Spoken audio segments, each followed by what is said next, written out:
మనతో పాటు చాలా మంది కళాకారులు ఉన్నారండి. వాళ్ళని అడిగి తెలుసుకుందాం అసలు వాళ్ళు ఎక్కడి నుండి వచ్చారు. హలో అండి. నమస్తే అండి. నమస్తే. మీ పేరు?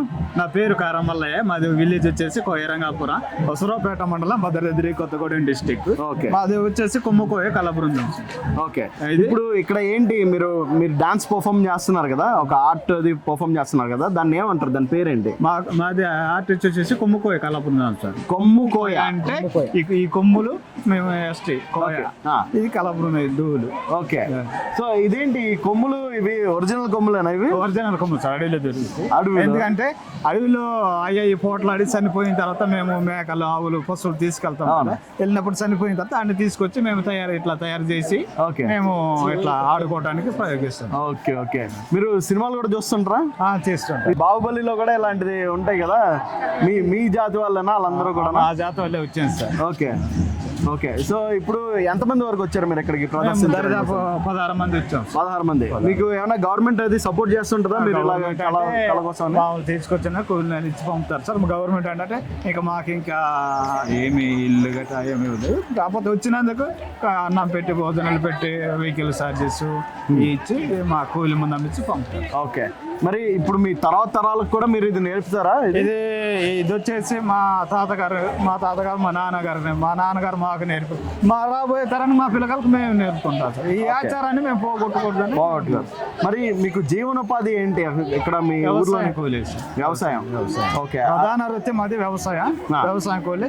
తెల్లారితే ఎవరి పనుల వాళ్ళు, ఎవరి పశువులు పంటలు అంటే వరి, మొక్కజొన్న, కంది, బొబ్బర, పెసర, మినుములు ఇట్లా వేసుకుంటాం. ఎవరి వాళ్ళు వ్యవసాయం. ప్రధాన వృత్తి మాది వ్యవసాయం. ఓకే.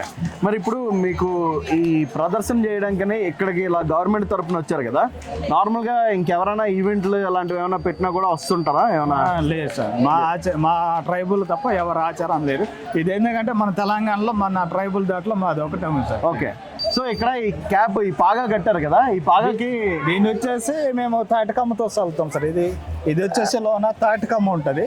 తాటికమ్మతో తయారు చేస్తారా? తాటికమ్మని వెన్ను తీసేసి దాన్ని బుట్ట చల్లి, బుట్ట నుంచి దీన్ని పైన కట్టేసి ఊడిపోకుండా ఇట్లా. ఓకే. మరి దీన్ని డోల్ని ఎలా తయారు చేస్తారు? డోల్ ఏమో చెట్టును కొట్టేసి మన గడ్డపార ఉంటుంది కదా సార్. ఓకే. గడ్డపారతో ఉన్న మొత్తం బెజ్జం చేసేసి పైన ఇది వేసి వేసి దీంట్లో ఇది మేక శర్మ, ఇది ఆవు శర్మ. ఒక పక్క మేక చేస్తారు, ఇంకో పక్క ఆవుదా? సౌండ్ మారుతుందా? దానివల్ల మారుతుంది. దేనికైనా అదేమో కర్రతో కొడతా, ఇదో చేతితో కొడతా. ఓకే. సో ఈ నెమలికలు ఎందుకు కడతారు? ఇవి ఆడుకోవటానికి నెమలిపించమని ఎట్లా అడవిలో ఆడుతా. ఇవి కూడా ఒరిజినల్ నెమలవా? ఓకే. ఇది ఎందుకంటే అడవిలో ఆనందాన్ని ఎలా ఇస్తుందో మేము ఆడేటప్పుడు డ్యాన్స్ చేస్తే కానీ మాకు అలా అంటే లుక్ని ఇస్తాను అనమాట. ఓకే. అట్లా అందుకోసమే మేము మొత్తం నెమలిపించాలి కట్టుకొని ఆడుకుంటాం. పిల్లగాళ్ళు ఉన్నారు, గజ్జలు గంటలు కట్టుకొని వాళ్ళు డ్యాన్స్. ఇది ఆచారం పక్కన వచ్చి. ఓకే. సో అడవిలో నెమలి ఎలా అయితే నృత్యం ఆడుతుందో, వీళ్ళు కూడా అడవిలోనే అలాగే ఈ నెమలి మరియు ఇంకా ఈ కొమ్ములు అవి పెట్టుకుని మొత్తాన్ని అడవిని వాళ్ళు ఓన్ చేసుకున్నట్టుగా నృత్య ప్రదర్శన అయితే చేసి చూపిస్తుంటారండి. ఒకసారి మా ఆడియన్స్కి ప్రదర్శించి చూపిస్తారా?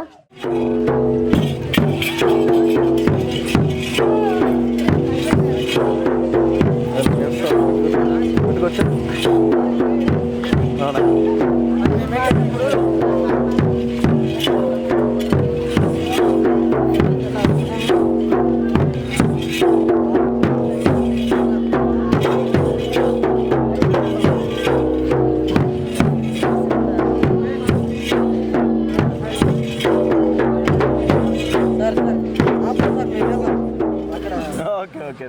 Thank you so much.